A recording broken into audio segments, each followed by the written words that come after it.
Sveiki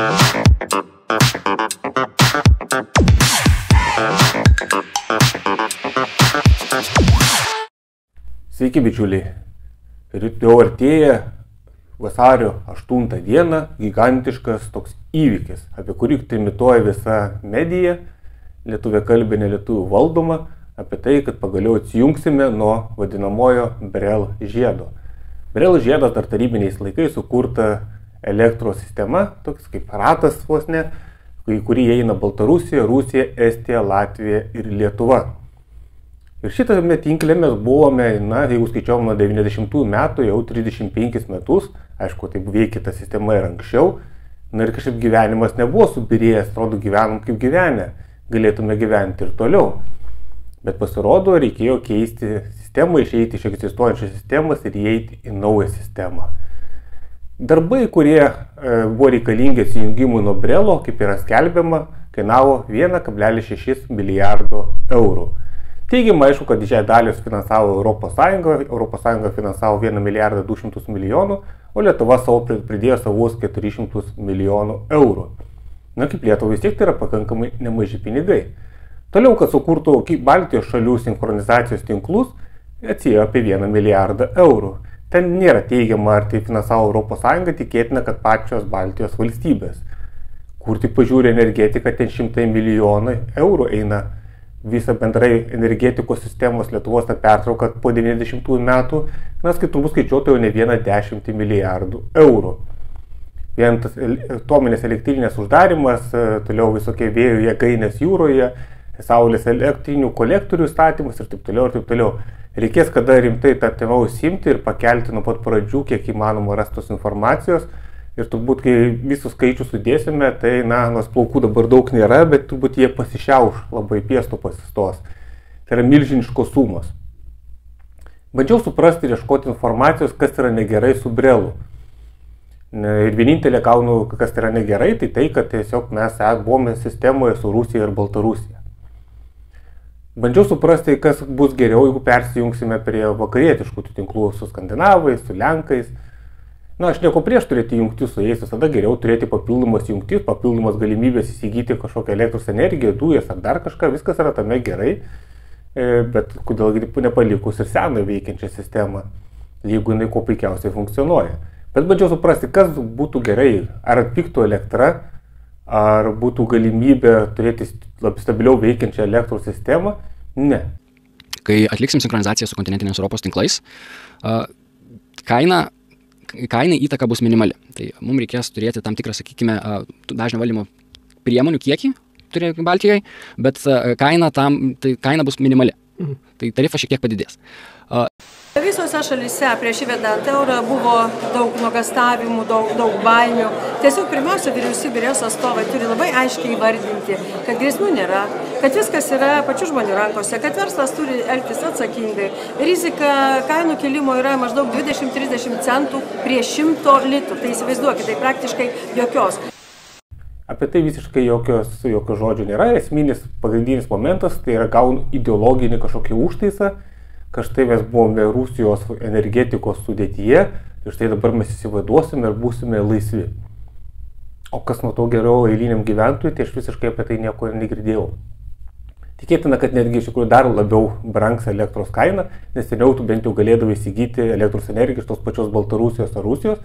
Taip, iš Baltarusijos nuo 2017 metų Seimas įstatymų išleido atskirą įstatymą, uždraudė pirkti baltarusišką elektros energiją. Net nesvarbu, kokia kaina bebūtų, turbūt net jeigu už dyką duotų irgi neimtų. Iš Rusijos nustojo pirkti elektros energiją po 22 metų tos karo pradžios. Ir daug kas sako, kad BRELL sistemų rusai gali užlaužti Lietuvos ir Latvijos ir Estijos elektros sistemas, sabotuoti ir tai padaryti didelių nuostolių.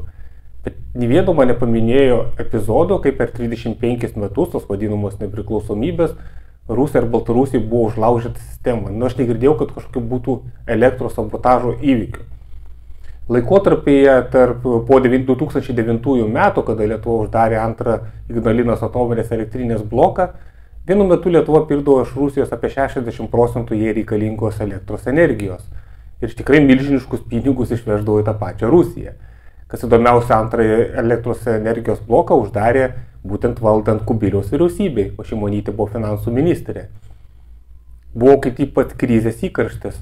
Tai galėjo kaip tik atidėti tą atominės elektrinės uždarimą, bet matyti tarptautiniai nevatai kažkokie įsipareigojimai buvo svarbiau už vietinių gyventojų kišenės. Ir pirko iš tos pačios Rusijos už daug brangesnę kainą, negu būtų galėję patys pasigaminti į Ignalinos atominėje elektrinėje.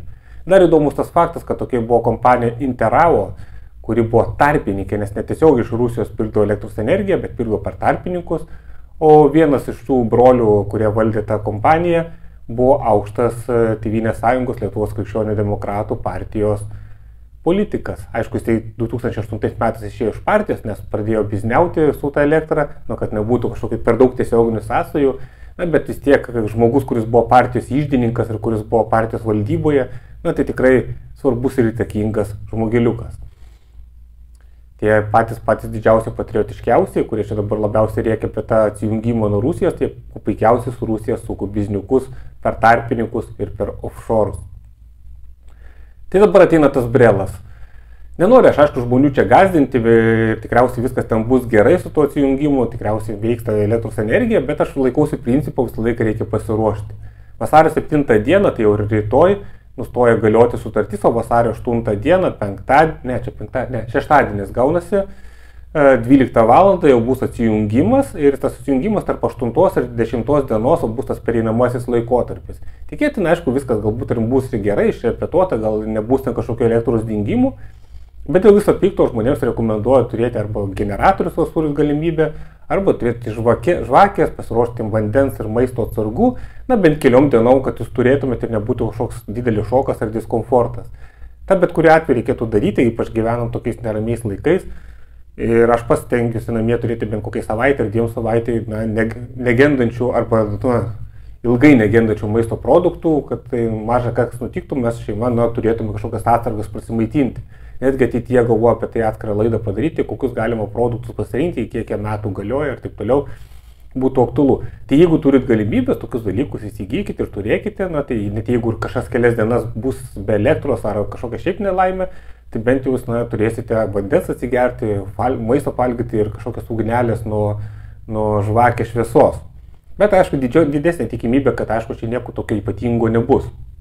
Vis tiek yra tie tinklai tarp su Lenkija, su skandinavais ir elektros energijos bus.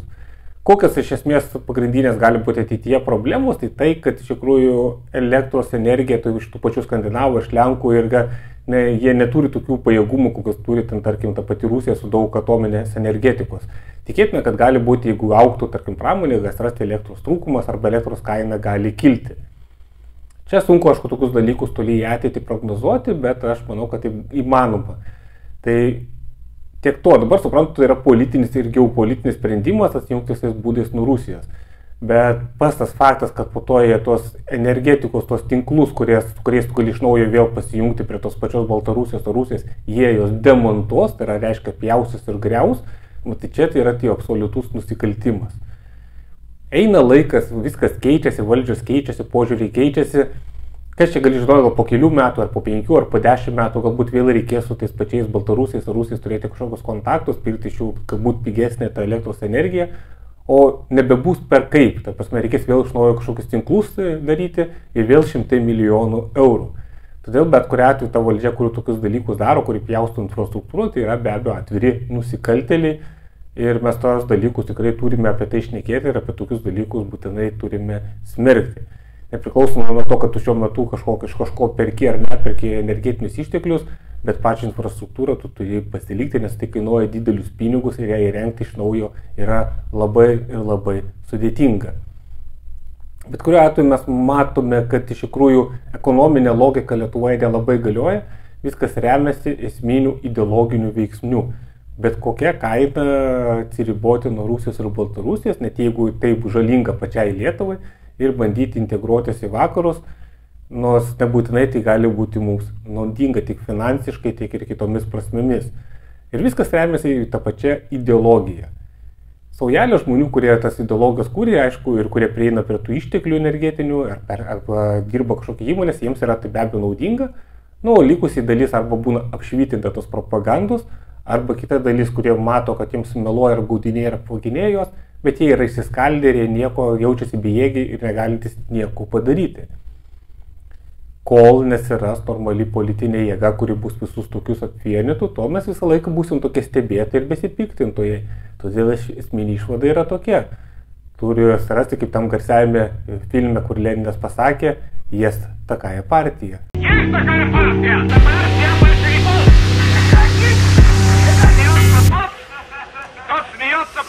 Partija. Jeigu nesirasta tokios partijos, tai mes visą laiką stebėsime, baisėsimės, nerimsime, mokėsime daugiau, būsime pikti ir nelaimingi, bet nieko kol kas nieko nepakeisime. Nes norint kažką pakeisti, tai žmonės turi susijungti į vieną didelį kumštį, kuris nublokštų visus tos vagis ir nekšelius į, vienokią ir kitokią jiems skirtą vietą. Tai tokia, draugai, bendra informacija. Laukim, žiūrim, kas bus, bet aišku, prognozės aš nemanau, kad labai yra šviesios, nes kažko naujo ir gero ir naudingo mums nesiūlo. Palyginus, kiek pinigų buvo merta visokius atsijungimus ir prisijungimus, tai buvo galima pasistatyti savas elektrinės, tą pačią turbūt kokią mažesnės apimties atominę elektrinę savo pasistatyti, sukurti daug kvalifikuotų darbo vietų, turėti pigę ir švarę elektros energiją, bet vietoj to yra užsiimama visokiais niekais, pinigų plovimais, pinigų taškymaisis ir daug politikavimų su rusofobiniu prieskoniu. Tokia dėja dabar šios dienos Lietuvos realybė, o kad ją pakeistume, tai aš jau pasakiau, ko tam reikia. Šiandien dar filmuoju su tokiu garbiu svečiu. Jeigu viskas gerai, jūs tikriausiai jau tie, kurie yra YouTube rėmėjai nariai, jie tikriausiai jau dabar gali matyti šitą vaizdo įrašą, o visi pamatys penktadienį 16 valandą. Tada bus iš esmės video bus paviešintas ir taps viešas. Tokia mažytė dovanėlė tiems, kurie yra rėmėjai per YouTube platformą. O bet kuriuo atveju, bet visi mano vaizdo įrašai visada buvo ir bus nemokami ir atviri visiems. Ačiū, draugai, kad esate, spaudžiate patinka, prisijungėt prie didėjančių rėmėjų gretų ir susitiksime kitose vaizdo įrašuose. Iki, bičiuliai.